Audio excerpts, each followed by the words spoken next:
માંડવી દરિયા કિનારે પ્રાથમિક સુવિધાના અભાવથી પ્રવાસીઓને હાલાકી। માંડવીના Ravalpir beach blue flag tag beach તરીકે વિકાસ કરવાની કામગીરી હાથ ધરાઈ રહી છે, ત્યારે તેને આવકારતા તાલુકા વિપક્ષી નેતા અરવિંદસિંહ જાડેજાએ માંડવી બીચ પર સફાઈ સહિત પ્રાથમિક સુવિધાનો અભાવ હોવાની વાત કરતા લાખો પ્રવાસીઓ જે દરિયે ફરવા આવે છે ત્યાં પ્રાથમિક સુવિધા સાથે સગવડો વિકસાવવા માંગ કરાઈ છે। નમસ્કાર, હું અરવિંદસિંહ જાડેજા, વિપક્ષી નેતા, માંડવી તાલુકા પંચાયત। હાલમાં વાયા મીડિયા જે સમાચાર આવી રહ્યા છે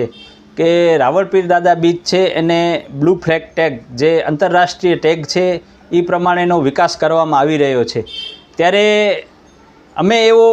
કહીએ છીએ કે જે માંડવી બીચ છે, જે વર્ષોથી માંડવી બીચ પ્રખ્યાત છે અને એને પણ બ્લુ ફ્લેગ ટેગની વાતો થતી હતી,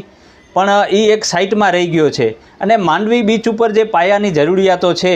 એ જરૂરિયાતો આજની તારીખમાં ક્યારેય સરકાર દ્વારા કે પ્રવાસન નિગમ દ્વારા પૂર્ણ કરવામાં આવેલ નથી। મૂળભૂત જે જરૂરિયાતો છે, પીવાનું પાણી છે, શૌચક્રિયાનો છે, ચેન્જીસ રૂમ છે, એ કોઈપણ જાતની સુવિધા માંડવી બીચ ઉપર નથી, તો આ રાવલપીર બીચ ઉપર કઈ રીતની સુવિધાઓ થશે એ એક ક્વેશ્ચન માર્ક છે। એટલે રાવલપીર દાદા બીચનો વિકાસ થાય, લોકો પ્રવાસીઓ અહીંયા આવે એના માટે અમને ખુશી હોય, પણ અહીંયા જે સુવિધાઓ માટેનો અત્યારે વાયા મીડિયા સમાચાર મળી રહ્યા છે એ ટાઈપની સુવિધાઓ સરકારના દેખરેખમાં અને પ્રવાસનના દેખરેખમાં સારી રીતે પડે એવી અમારી માંગણી છે। અને રાવલપીર દાદા બીચ તો જ્યારે વિકાસ પામશે, પણ માંડવીનો બીચ જે વિકાસ પામી ગયો છે અને લાખો પ્રવાસીઓ જ્યારે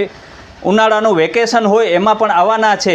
તો અહીંયા જે મૂળભૂત જરૂરિયાતો છે એ સરકાર દ્વારા સ્થાનિક લોકલ જે સ્થાનિક સ્વરાજની સંસ્થા છે એના દ્વારા પૂરી પાડવામાં આવે એવી અમારી અહીંયાથી માંગણી છે।